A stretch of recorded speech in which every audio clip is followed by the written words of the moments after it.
Estamos dando início a mais uma lição do nosso curso Em Cristo, uma carta da prisão. É um estudo da carta de Paulo aos Efésios e hoje vamos ver Efésios capítulo 1, do versículo 15 ao 20 e vamos falar da oração do apóstolo Paulo que está registrado nessa passagem.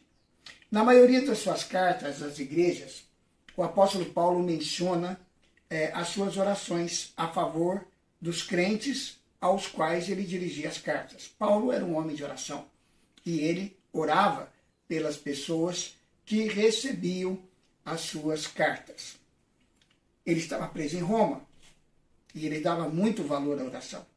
Ele sabia da sua necessidade e do seu poder, da necessidade de se orar e do poder que é liberado quando oramos. Tanto para a evangelização e como também na igreja. A oração tinha um papel extraordinário. A oração fazia toda a diferença. Na sua oração, Paulo deu graças a Deus pelos crentes em Éfeso. Esse era o costume de Paulo e desta vez ele realça duas virtudes neles, nos irmãos da igreja de Éfeso. Ele escreveu: por isso também eu, tendo ouvido a fé que há entre vós no Senhor Jesus e o amor para com todos os santos. Versículo 15. Fé em Cristo e amor ao povo de Deus são evidências de uma vida espiritual. Por isso ele orou que essa vida se desenvolvesse e aumentasse. Foi constante nas suas orações, pois ele declarou: não cesso de dar graças por vós, fazendo menção de vós em todas as minhas orações. Então, Paulo está dizendo aqui que ele era constante, que ele era perseverante em orar pela igreja. Paulo nos desafia muito aqui, meus irmãos, sobre essa questão de orar com constância, né? Nós que somos pastores e temos uma responsabilidade pela igreja, né? Eu entendo que o maior trabalho de um pastor não é a visitação. É importante visitar os membros da igreja, mas esse não é o trabalho mais importante de um pastor. E olha, nem mesmo pregar. Pregar é importante. Através da pregação, nós nutrimos o rebanho com uma boa doutrina, com uma boa palavra de Deus, mas esse ainda não é o trabalho mais importante de um pastor. Eu entendo que o trabalho mais importante de um pastor é interceder pelo seu rebanho. Paulo tinha essa consciência e ele orava por aqueles que tinham recebido a palavra, tinham recebido o evangelho através da sua vida. Há uma ligação entre a oração de Paulo e a descrição da obra da Trindade nos versículos 3 a 14. As palavras por isso iniciam o nosso trecho e ligam a oração do apóstolo com o ensino anterior.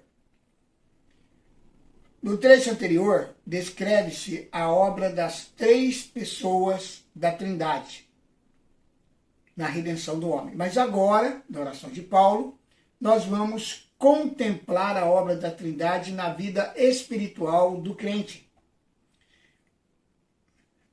O Pai, no versículo 27, faz a sua parte. O Espírito Santo, embora não seja mencionado seu nome, tem sua obra descrita nos versículos 18 a 19.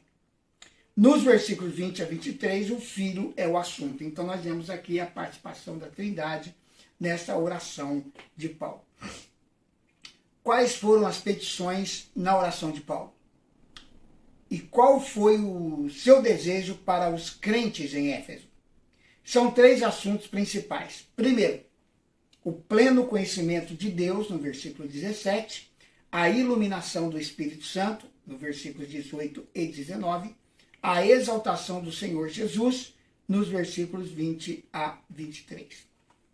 Então vamos começar aqui hoje falando sobre o pleno conhecimento de Deus, no versículo 17. Para que o Deus de nosso Senhor Jesus Cristo, o Pai da glória, vos conceda espírito de sabedoria e de revelação no pleno conhecimento dele. O título, o Deus de nosso Senhor Jesus Cristo, refere-se, evidentemente, ao Senhor Jesus. por quem podemos conhecer a Deus, e o outro título, Pai da Glória, faz nos lembrar da grandeza de Deus que precisamos conhecer. O conhecimento de Deus, no versículo 17, é o pleno conhecimento. Mas ninguém jamais poderá dizer que atingiu o pleno conhecimento de Deus. Não é verdade? Aqui nessa terra, eu acredito que seja impossível alguém chegar ao pleno conhecimento de Deus. Há diversos graus de conhecimento. Alguém pode afirmar que conhece o Brasil, mas não conhece o Brasil todo. Eu mesmo já conheço boa parte do sul do Brasil, sudeste, né? Porque afinal de contas eu nasci na região sudeste, eu conheço Minas Gerais, eu conheço o estado de São Paulo, né? Que estão ali na região sudeste. Depois mudei aqui para o Paraná, então eu conheço boa parte do norte do Paraná, conheço outros estados, né? Santa Catarina, Rio Grande do Sul, e conheço também uma parte do Nordeste, né?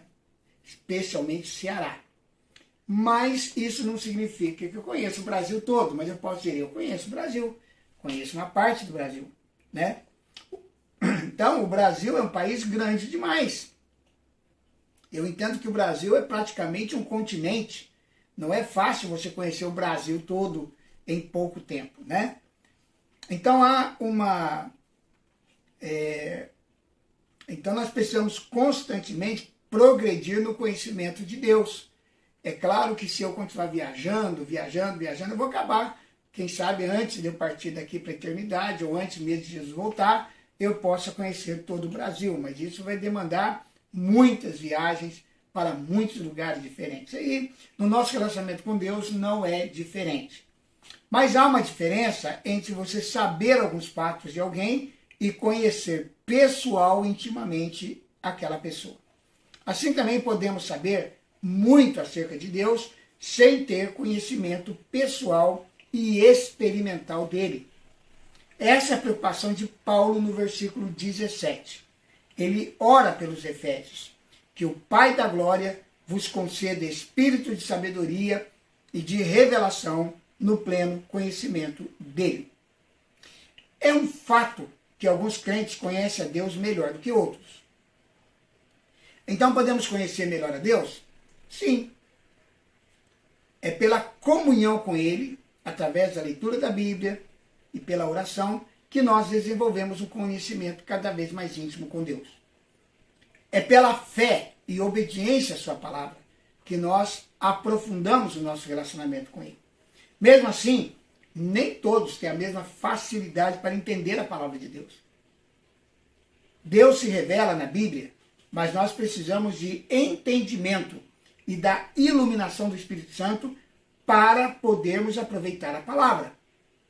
O salmista sentia essa necessidade e ele orou: desvenda os meus olhos para que eu contemple as maravilhas da tua lei. Salmo 119, versículo 18. Este é o assunto de Efésios 1:18. Iluminação pelo Espírito Santo.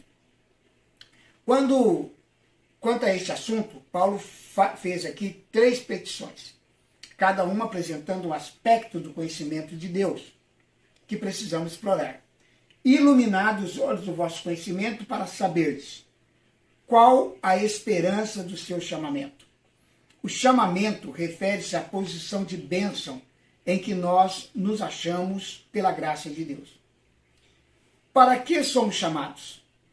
Para sermos santos e irrepreensíveis perante Ele. Versículo 4. Há uma mina de verdade bem profunda que nós devemos explorar para descobrir a posição de bênção em que nós nos achamos.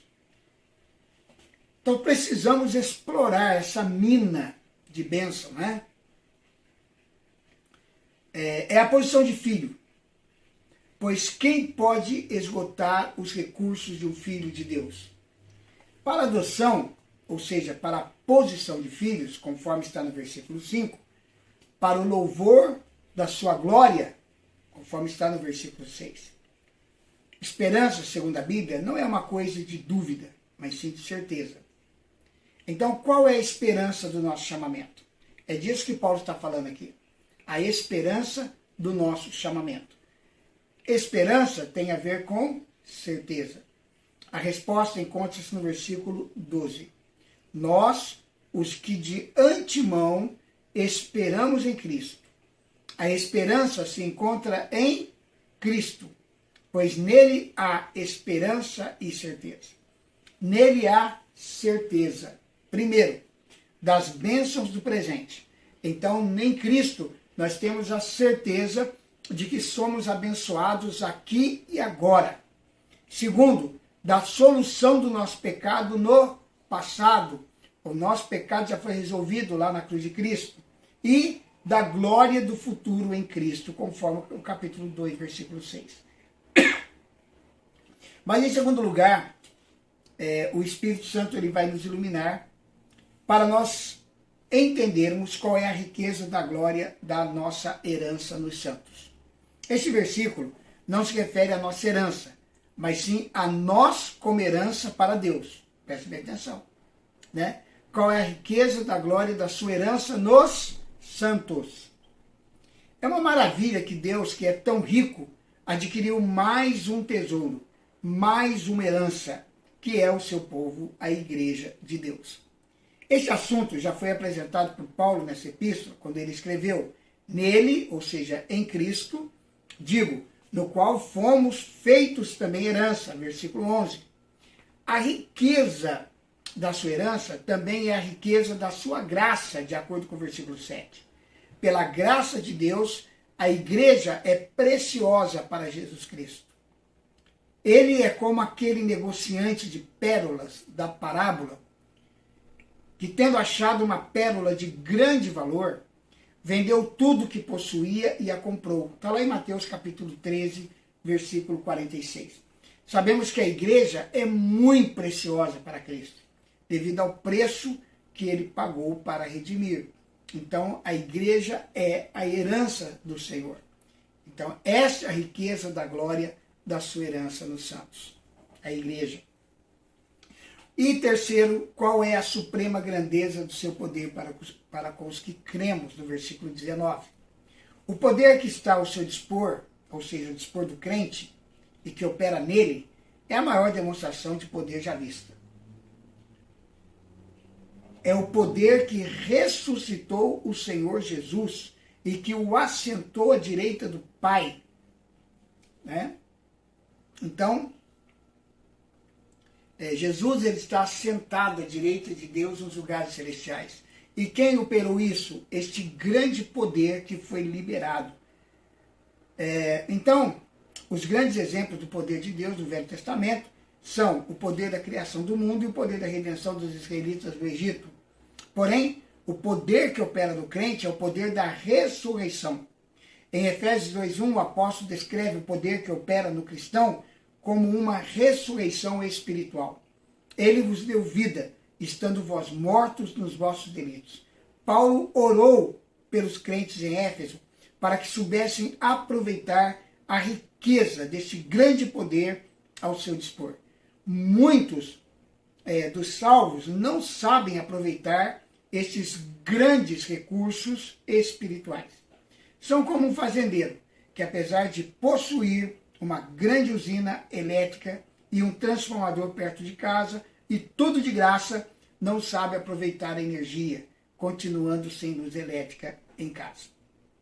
Com o apóstolo Paulo, nós devemos orar para que para que o Espírito Santo nos ilumine quanto aos nossos privilégios espirituais e à preciosidade da igreja para Deus e ao grande poder que está ao nosso dispor. Esse poder que é supremamente grande para nós, os que cremos. Então, terminamos essa lição acerca da oração do apóstolo Paulo. Que Deus o abençoe em nome de Jesus. E que a graça do Senhor Jesus esteja com você.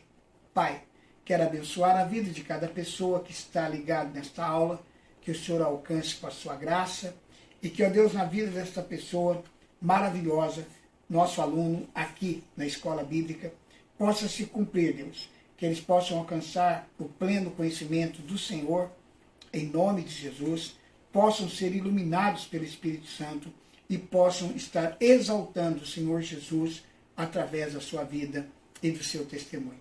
Assim eu oro e os abençoo em nome de Jesus. Amém. Amém? Nós contamos com o seu like, contamos com a sua disponibilidade em compartilhar esse vídeo com outras pessoas e esperamos que você se inscreva no nosso canal para estar participando conosco de mais aulas e mais conteúdo aqui no canal Palavra Viva. Um forte abraço e até o nosso próximo encontro com o nosso curso em Cristo, aqui na Escola Bíblica Palavra Viva.